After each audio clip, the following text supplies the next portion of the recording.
I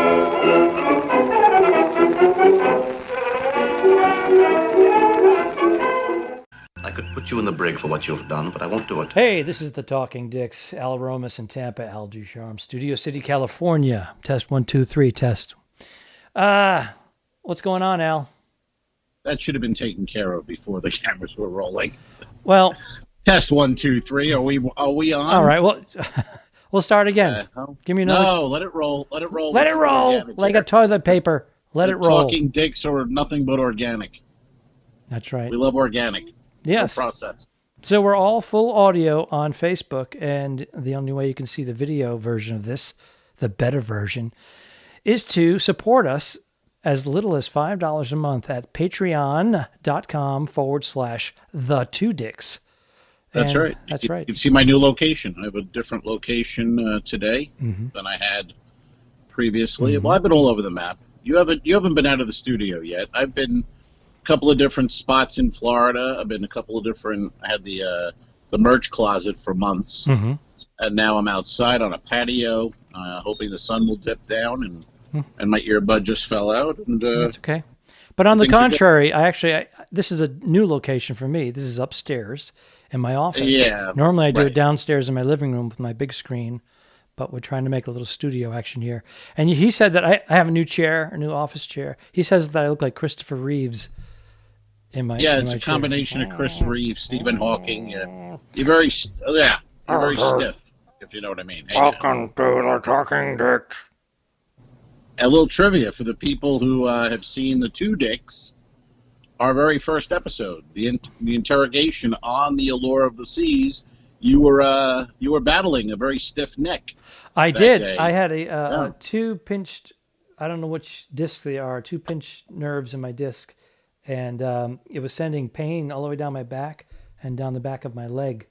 And I was on medication, but I couldn't move. I was very robotic. And if you look at it again, go look at it right now so we get more views, but you'll see me. I'm like... Yeah. And I was actually in pain when we shot them. Remember the Little Rascals, that kid had the stiff neck in school? I don't go that far back. And the Rascals were trying they were trying to make him turn his head all the time. Don't know what you're talking about. Little Rascals? No? Too young? All right. Well, it was a good time. I know who the Little Rascals are, but I just didn't really follow them. You don't remember the episode is what you're saying. I saw like little clips of it on a Saturday. They were like in between movies or something. So... But there was Buckwheat. There was Buckwheat, and the real reason why I know who Buckwheat is because of Eddie Murphy did the character on Saturday Night Live. Right. Named after, I believe, a cereal. I think that was Buckwheat was some kind of a breakfast thing, and they named the character after the breakfast, you know? Right. I don't think those names I don't think they'd fly today. Stymie and Buckwheat and... I don't know if we could get a chubby. I don't know. Politically incorrect. Politically incorrect. You got a fat kid. What do we name him? Hey, he's chubby. You know, I don't. So when I look at you from this angle, it looks like we're having a real conversation, right? Yeah. All right. Yeah. So the next episode, I'm going to put the mic on this side so that I can have it here. Otherwise, you lose me a little bit. You lose my volume. Again, these things could have been worked out in pre-production, but that's fine. Don't worry about it. He just puts his phone on and goes. I got a cup of Joe. I have two cameras. I've got lights. I got computers. I got recorders. I have a monitor. Shirt. I went with the shirt, a hat. I set up my microphone. I've got a cup of Joe. It's not that, it's not that easy. I had to put the backdrop up, which is crooked today. The F is for Family AIDS quilt. Yeah, it always looks good though. We like seeing it. Remember that kid who played Chubby? Remember that character, Chubby? And what was his name when he was in love with the teacher? Oh, Norman. Remember she would call him, she goes, don't call me Chubby, call me, no, his name was Norman. Do you remember this, Alfred? On what show? No. What are we talking about? We're talking Little Rascals. We're staying with Little Rascals. It's a one-sided conversation. I'm not familiar. You really don't remember the Rascals? It's not that I don't remember. It was, when you saw it was, they were like movie theater Well, when I saw it, I saw it on Channel 11 in New York on, Saturday morning. Oh. They were, But the teacher called him Chubby. Mm-hmm. Called him Norman. That was the point. His name was His Norman. real name was Norman. And But he liked to be called Chubby, and then she would go, Norman, Norman, stay away from those dicks. And you go, don't call me chubby, call me Chubsy Ubsy. Chubsy Ubsy. Okay. So he was. What was he doing? He was owning the word. He was taking it. Yeah, back. Well, he thought it was cute, and he was trying to hit on Miss Crabtree, the teacher, and she didn't realize it. He was making his move, and every time she was like, Norman, he was like, don't call me Norman, call me Chubsy Ubsy. He thought it was cute, and then, meanwhile, we're watching, a 40-year-old teacher and a 12-year-old boy on Saturday morning. It was good times. It was a little inappropriate. Pamela Smart comes to mind. She was the teacher who had the romantic affair with two of her students and hired them to off her husband. That's right. To Die For, I believe, was the movie. Right. It was a good flick. Yeah. Wasn't that? Who was that? Was I that don't know. Nicole Kidman? I believe. I think it was Nicole Kidman. They did her a favor. If you Google old Pam Smart, she ain't no Nicole Kidman. I'll tell you that much. You know what I'm saying? But she was cougar material at the time. Was she cougar material for the horny 17-year-olds? I think before the term was even there. I don't think we had cougar. And I remember. Do you remember the first time hearing the term cougar? Probably just an automobile reference. No, in meaning an older. I know what you woman. mean, but I always do that shit. Yeah, I know. I'm just, but I can't tell if you mean. I just posted a video of like a 1967 Cougar with my wife Bernadette posing next to it. Right, I saw that. So I'll post it here for a sec. One of these Cougars is more desirable than the other. Cougar Town. But I hit like on it, because that's the way things are supposed to be done in this world, this civilization. I hit like, you know what I mean? When you see something that someone made and created. Put effort into it. Right. Like this particular podcast, whether you're listening to it or watching the video or a combination thereof, and you get to the end or the middle or even a minute in, you should hit like. It's not hard. Did you see the stupid joke that I did yesterday about dialing 1 before the area code on a cell phone? Yeah, not a bad joke. Tons of likes. Tons. Well, and I don't get it. And here we'll get we get 3 to 7. We've tried to figure it out. We can't figure it out. Beyond our And then we bump into people and they go, "Oh my God, I love that episode where you talked about the such and such." And then I go and look and I'm like, "You didn't hit like." They seem to listen and watch. People do watch. I remember being on a cruise ship and the cruise director was named Rico. I don't know if you remember Rico back in the day. I do. And I was walking up the stairs. He was one of the little rascals. Hey now, I was walking up to the disco. And he was walking down, and we passed each other, and I go, "Hey, how's it go? What's going on up there? Anything?" And he goes, "Nah, just a couple of cougars." I had never heard the term. I didn't know what he meant, but I didn't want to act like I didn't know what he meant. So I go, "Oh, yeah." You wanted to be in the know, in the now. And then I walked up, and it was, now, I'm probably older now than they were, you know what I mean? Right. But at the time, they were like 45 or something, and they were sitting there having a drink, and I'm like, "There's 2 women here. What is he? Oh, cougar? This is, okay." Yeah, and then the next day, it seemed like everybody knew that term. One of those things. Yeah, I always feel like I'm the last person to know about this stuff. And then when I'll say, "Oh, what does that mean?" And someone will go, "Oh, you don't know what it means? What, are you living under a rock?" And then I realize it's like just a few months old, I wouldn't hang out with that guy who talks that way. Well, it was my father. Oh, well, all right. Hey now. I was going to ask you, how did the Halloween go for you? I stayed in my 2 dicks costume and opened the door and faked arresting small children for being out in the pandemic. All right. So yeah. No, I generally will try to hide and keep the lights off and right, and then eat candy by myself naked and under the couch. Right. I don't go total nude. I just do the boxer shorts and I push my belly out further. I push out my pandemic belly. I push it out further than it normally is. And then I go, "What do you want?" And I'll be eating like a chicken leg or something. I'm surprised you have a pandemic belly after telling us the wife wasn't exactly handy in the kitchen. She's the first one to admit it, though. So, Are you still upset about those brownies? Are you okay now? I had one, and it gave me the shits. Well, it was shit to eat. I mean, it was liquid chocolate. She finished the brownies, by the way. She did. And every time she'd have one, like the next day, she goes, "Ooh, did it make you gassy?" I said, "Yeah, it made me gassy. Yeah, That's why I only had one." But she they couldn't weren't resist because it was chocolate. It was chocolate And it's sober October, so we're off the booze, and she's looking for that supplement. Her body's like, "Give me sugar, give me carbs."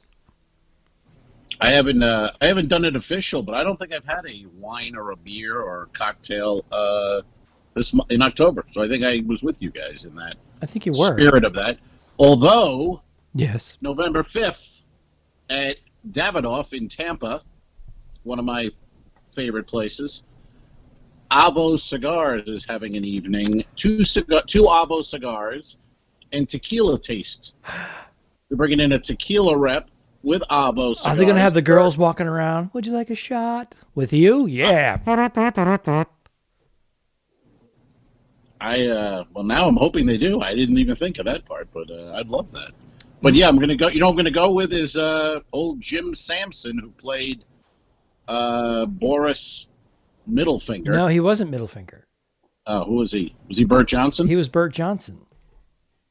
Oh, okay. Well, he's gonna go because he's the one who said, "Hold on a second, Middlefinger." Correct. Check that episode out, folks. That is called. What was that one called? What was Look that at your one called? notes, man. That was Dumber Than Dicks. Dumber Than Dicks. Oh, you pulled that one out. I was killing time with the sound effects. Dumber Than Dicks. I know you give me shit. He gives me shit about my sound effects. No, you've made a living off it. I made a living off of it, and I've been able to cover up when he has a brain fart. Exactly. So yeah, I'll be going there with Burt Johnson, and it's $30. You get 2 Avo cigars. Right there's your deal. And tequila tasting. Those are two $15 cigars. Those are $15, and then the tequila tasting. And I'm guessing there's going to be little hot chicks wearing skimpy outfits with masks on. There'll be no masks. No? We don't have the pandemic. Doesn't exist there, right? It doesn't exist in Florida? No. Wow, you guys are lucky. They don't believe in it. So we'll see. I'll report back on the next. What a dick state. That's why it's shaped that way, right? On the next Talking Dicks, I'll report back. And by the way, sir. Uh-oh. Questions. There we go. You know what time it is. I do. Everybody loves it. Everybody's favorite. What did Letterman say? Wake the kids, phone the neighbors. Alert the media. Yeah. That was from the author. Yeah, you see, we're anyone new to this? Yes. Go to YouTube or our Facebook page, The Two Dicks. All the episodes are there. Check them out. We're the Talking Dicks here, but we're the Two Dicks web series. That's what you want to check out. And then come to this, and then you're caught up. But just to see this without that, you want to know what's happening. You'd wonder why, if you're watching a video, why are they wearing hats? What is this? You know, so these are official Two Dicks lids and mugs. Joe. Good. Mary. All right. But before we get to the question, just so you know, the Two Dicks web series is a parody of 1950s politically incorrect detectives that are idiots, but you still love them. You have to. They're adorable. Well, we have a question. This came on the Instagram page. Insta. We're at 2 Dicks 2 at the Instagram. Check us out there. This one writes, ever been to Texas? What's the best comedy club? I performed a lot in Texas, but I was doing college circuits. I've always heard Hyenas was a good comedy club, but I've never been there. But there's that other one. What was it? That come on, throw the names out. Well, I don't. I was there years ago. I would do a chain called Spellbinders, and I did that in Houston, Dallas, and another place. But 3 of them. You do 3 weeks, And this was back in the day where the middle act, I was the middle act, flew from New York to Houston, and I was given a rental car for the week. Given. Imagine a comedy club doing that. I've experienced that a few times. Yeah. Either it's a rental car. Days. I've done the rental car, and I've done that's the comics car. And sometimes it was a van. Sometimes it was in pretty good shape. Sometimes it was beat up because it was the band's band, if they had bands there in the past, and now it's the comedian's van. It smelled like beer and piss. But I haven't performed in Texas in 15 years or so I wouldn't know what the best comedy club is. I would say they're all closing. There's probably an improv there. I'm sure there's an improv. Yeah. Also, the recent one that just closed its doors forever. Right. But I've been in San Antonio. We did the what is it called? The River. The Riverview. Riverview? No. Wasn't Riverview or River's Edge, Riverside, River? Come on, what is it? No, it's Riverview. I was at Riverside last week in Vero Beach, but in Texas, it's near the Alamo. Yeah. The Riverview. It's not Comedy the Club Riverview or something. No, it's not. Well, it's close to that, and it's in a mall. Riverwalk. The Riverwalk Comedy Club. Thank you. Yes. I've done that quite a few times. I actually like that one. And then they opened up LOL on the other side of San Antonio, and that was a nice club. That was like... I don't get it. LOL? I don't get it. Hey, by the way, movie star, the original James Bond, actually not the original James Bond, but Sean Connery. Was he the original, or did David Niven do his movie after Dr. No? I bet you Brian Freites would know the answer to this. I thought Niven was the Pink Panther. Oh, am I mixing it? Wow. I got to go back to the home. Niven was in the original Pink Panther. He was the Pink Panther, and then Clouseau had a small role in that. But Connery was the first Bond. I think that David Niven played in the original Casino Royale, the first version. And David Niven played was James Bond? Yep. I don't think that's... Comment down below, everybody. I want to prove this fucker wrong because he's like got all these facts in his head, and then when I finally get one once in a blue moon, he doesn't give me. He's like, nah, no way, you're wrong 99% of the time. Why would you be right now? I don't think that's correct. I don't think. All right, are we gonna? Do you want to wager another stick? David Niven was James Bond. Played James Bond in one movie. I think you're mistaken. Want to bet a stick? No, I already lost a let's 35. Let's bet a leaf by Oscar, a fine stick that he introduced me to. All right. There you go. So answer below, Brian Freites. Give us all the deets. So Sean Connery passed away, 90 years old, and I actually did. I posted and I tweeted something. I made a joke. It was a play on words about I like my martinis like I like my women, shaken and not heard.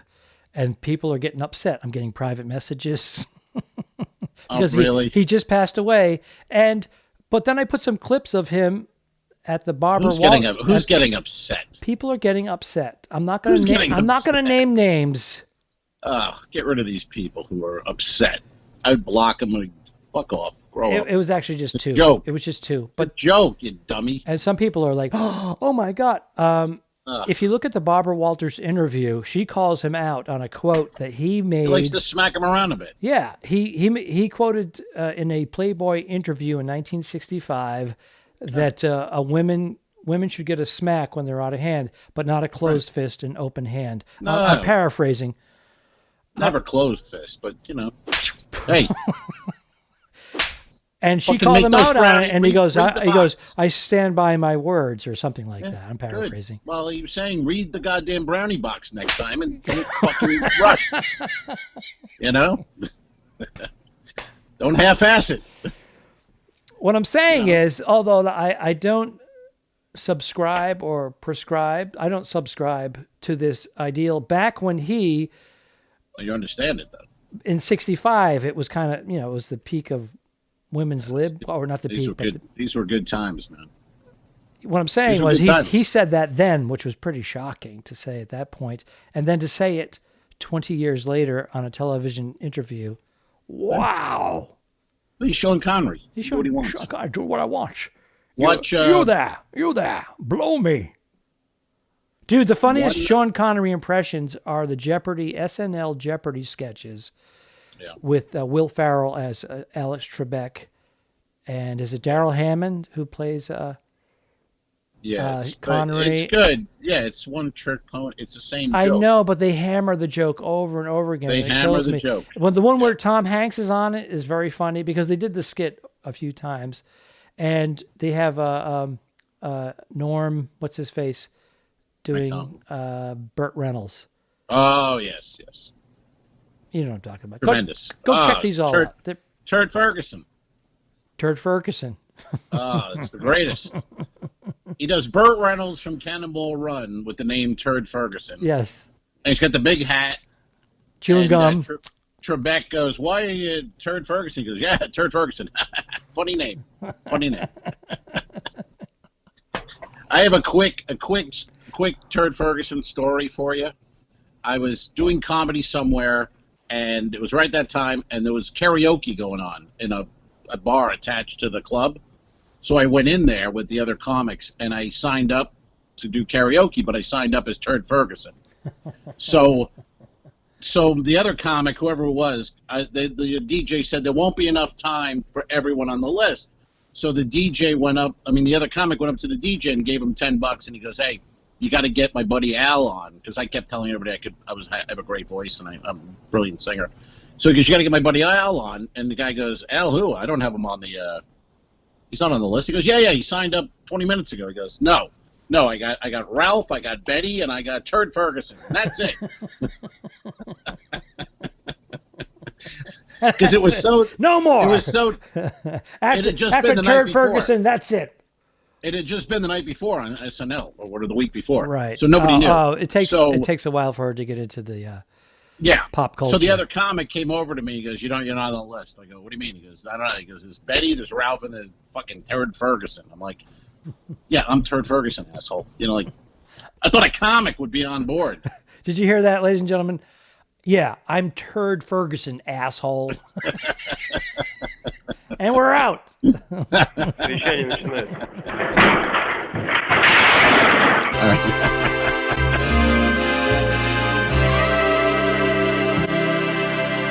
Subscribe. Mary. Go to patreon.com/forwardthetwodicks. If you shoot me, you won't see a cent of that money.